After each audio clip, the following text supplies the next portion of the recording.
Donc, Inch'Allah, avant de commencer le cours, bi'idhnillah, on a notre futur nouveau frère qui est venu pour se convertir. Taïb. Donc, Inch'Allah, on va essayer de l'accueillir et de lui présenter l'islam avant de faire sa conversion. D'accord? Donc, comment est-ce que tu t'appelles? Thibaut. Thibaut. Taïb. T'es d'où? Martinique. Et Sénégal. Jamil. Donc, alhamdoulilah, le frère, il est venu pour se convertir aujourd'hui. D'accord? Donc, bien évidemment, il est de notre devoir de lui présenter l'islam. Et en réalité, ça, c'est une chose que chaque musulman doit être en capacité de faire. D'accord? C'est une chose que chaque musulman doit être en capacité de faire. C'est-à-dire que si on est dehors, si on a des voisins, on doit être en capacité de leur présenter l'islam. D'où l'importance d'apprendre la religion. D'où l'importance d'apprendre la religion pour pouvoir, que chacun d'entre nous puisse enseigner à son niveau. D'accord? Donc, il faut savoir que l'islam, elle repose sur 5 piliers. D'accord? Et lorsqu'on parle de piliers, bien évidemment, c'est comme le bâtiment. C'est-à-dire que si un pilier n'est pas présent, qu'est-ce qui se passe? Le bâtiment, il tombe. D'accord? Et c'est pas une religion qui est compliquée. Je pense que tu t'es déjà renseigné sur l'islam. C'est pas une religion qui est compliquée, mais elle a des choses que notre Seigneur, il nous a rendues obligatoires, et il y a des choses que notre Seigneur, il nous a rendues interdites. D'accord? Et pour citer les 5 piliers de l'islam, on a bien évidemment l'attestation de foi.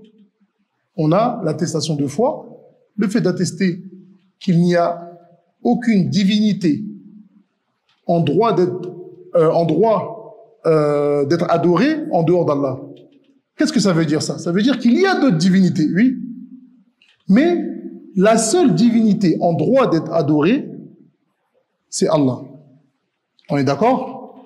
Et que le prophète Mohammed sallallahu alayhi wa sallam est le dernier des messagers. C'est le messager d'Allah et c'est le dernier des messagers. Il n'y a pas de messager après lui. Ça, c'est l'attestation de foi. Et bien évidemment, ensuite, le musulman, toute sa vie, il apprend, il étudie pour pouvoir justement avancer par rapport à sa religion, apprendre. Ensuite, on a la prière. La prière, je pense que tout le monde, que ce soit des musulmans ou des non-musulmans, ils sont au courant de la prière. La prière, les musulmans, ils ont 5 prières par jour, obligatoires, pour les hommes comme pour les femmes. D'accord? Ensuite, on a le jeûne du mois de Ramadan. Pareil, ça c'est quelque chose que tous les musulmans connaissent, et même les non-musulmans. Tu dois jeûner le mois du Ramadan. Taïb. Ensuite, on a le fait de payer la zakat. On a le fait de payer la zakat, c'est l'aumône. Et c'est pas tous les musulmans. C'est les musulmans qui sont arrivés à la somme, et la somme qui va nécessiter de payer la zakat. Et c'est très peu. C'est très peu. Taïb. Et ça, c'est pour aider les pauvres. D'accord? Ça veut dire que Allah Ta'ala, dans le Coran, il nous a donné des ayants droit. Taïb. Et ensuite, on a le hajj. Le hajj, c'est que pour celui qui en a la capacité aussi. C'est-à-dire que c'est une fois dans ta vie, en tant que musulman, si tu as la capacité financière et physique, à ce moment-là, tu dois accomplir le hajj. D'accord? Avant ça, tu étais chrétien? Taïb, alhamdulillah. Sache que, bien évidemment, tu as fait le bon choix. Taïb. Et que tu quittes l'adoration de la créature pour l'adoration du Créateur. Taïb. Car bien évidemment, tout le monde a la science que les chrétiens, ils adorent clairement Jésus, Isa. Taïb.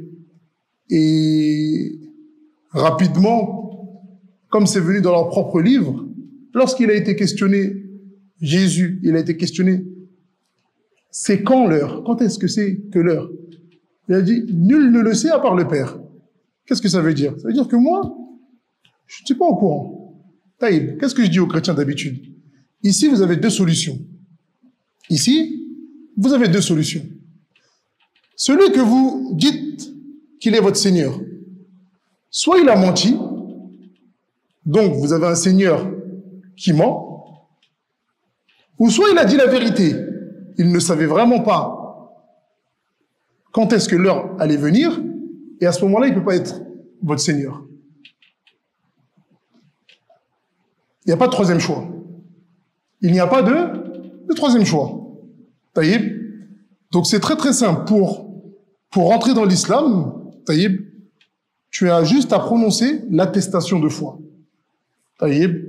Donc si tu es d'accord avec tout ce que je viens de te citer, on va juste te demander de réciter l'attestation de foi, Taïb, et ensuite tu seras rentré dans l'islam, Taïb, et ensuite je pense que tu es venu avec un frère, et ils vont continuer à t'orienter. Alhamdoulilah, cette mosquée, il y a des cours.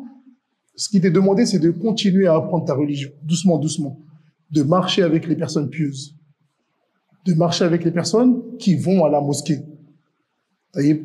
Parce que si tu marches avec quelqu'un de pieux, Inch'Allah, cette personne-là va faire que tu vas devenir pieux. Si tu marches avec un vendeur de drogue, on a peur pour toi que tu deviennes un vendeur de drogue. Taïb. Est-ce que tu as des questions par rapport à ce qu'on vient de citer? Non, je suis d'accord. Tu es d'accord? Taïb. Donc on va passer à la shahada.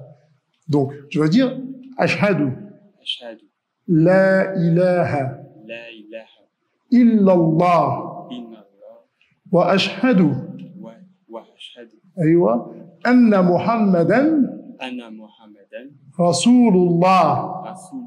Félicitations, Akhi, tu es rentré dans l'islam. Bien.